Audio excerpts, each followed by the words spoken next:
en el 2022 nosotros tuvimos, a mí me gusta mucho, aunque Fafa diga que el pasado no tiene arreglo, la referencia hasta por rigor profesional.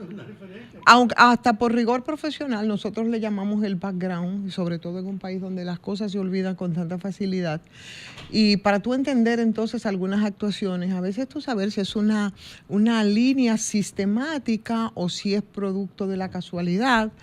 ¿O qué? Pero es importante, por lo menos para los periodistas lo es. Yo no sé si para los políticos lo es tanto, ¿no? O si a veces se lo utilizan, por supuesto que no es su caso, de ninguna manera, para justificarse a veces y para que se olviden cosas, porque no les conviene. Vuelvo y repito, no tiene nada que ver con usted, Fafa.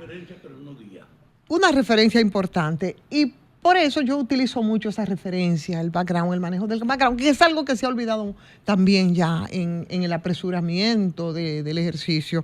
Y justamente en el año 2022 nosotros estábamos aquí con un tema importante, aquella ley que se llamaba la ley Mordaza en muchos sectores del país, incluido participación ciudadana y grupos de profesionales de la comunicación, rechazando esto porque era un proyecto a la ley que según ellos regulaba la protección al derecho a la intimidad y el honor, al buen nombre, a la propia imagen, así se hablaba. Sin embargo, había quien entendía que era un atentado a la democracia y además una decisión de protección a algunos funcionarios públicos y legisladores.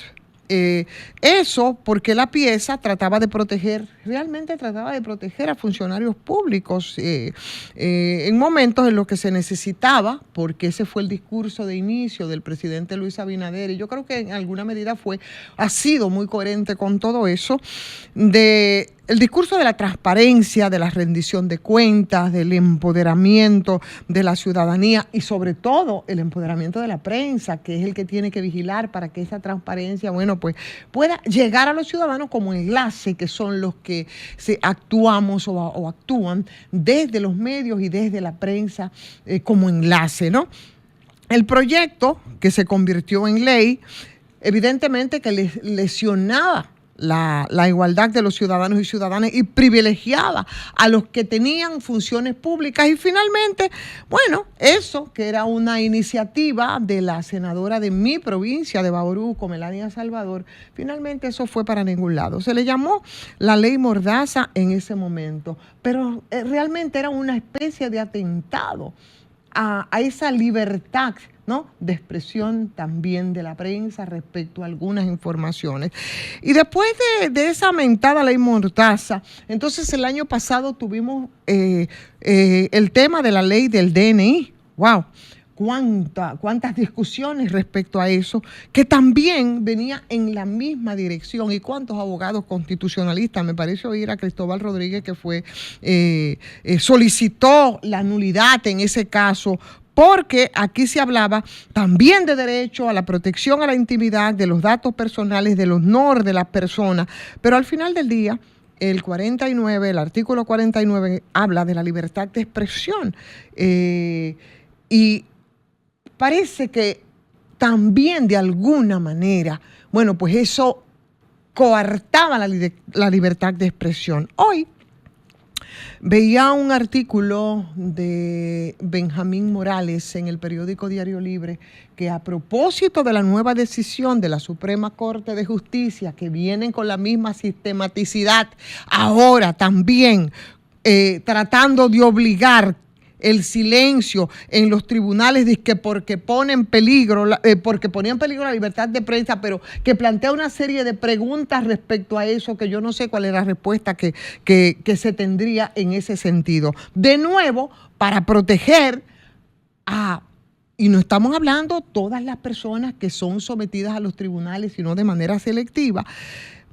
Pues parece que la prensa, los medios de comunicación que cubren, por ejemplo, los casos de corrupción que están ahí en los tribunales del país, yo no sé de qué manera podrían hacerlo con la libertad que requiere y con, por supuesto, la responsabilidad de informar si se lleva a cabo lo que está pretendiendo ahora la Suprema Corte de Justicia, y cómo los periodistas podrían estar en una sala que está juzgando a políticos, exfuncionarios. Por ejemplo, él es Procurador General de la República. ¿Cómo tú podrías hacerlo sin tú poder decir lo que ha establecido ese tribunal, que es guardar, por supuesto, la integridad de entrecomilladas personas que estarían enfrentando a la justicia? Entonces, eso, de alguna manera, también, como ocurrió con la mentada ley Mordaza, como también se pretendió con la ley del DNI, yo creo que es una manera de coartar también el derecho a la prensa, de informar libremente y con la responsabilidad que implica esto. Y yo cito estos casos porque a mí me parecen muy sistemáticos los intentos en ese sentido, y mucho más que eso, me resulta sumamente preocupante lo que ha estado ocurriendo, porque al final del día lo que parece más es una especie de intento reiterado de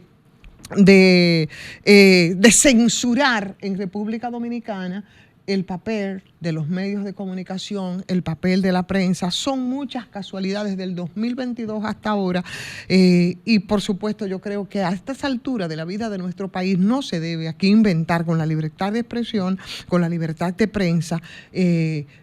No puede ser amenazado en República Dominicana. Sucedió en el 22, sucedió en el 23 con esos proyectos, y ahora el Poder Judicial, cuando se destapa con esto, con esta política de protección de datos que busca que se omitan o que se mantengan en secreto los nombres de los imputados en procesos judiciales sin importar el delito, yo creo que también atenta con ese derecho y con esa libertad que le ha costado mucho a este país. Los juicios que son públicos, ¿cómo tú vas a ocultarlos? O sea, yo no entiendo cuáles son las pretensiones ni qué es lo que procura definitivamente la Suprema Corte de Justicia con lo que ha estado planteando. Me preocupa y no sé qué se querría ocultar quizás con este nuevo reglamento del Poder Judicial.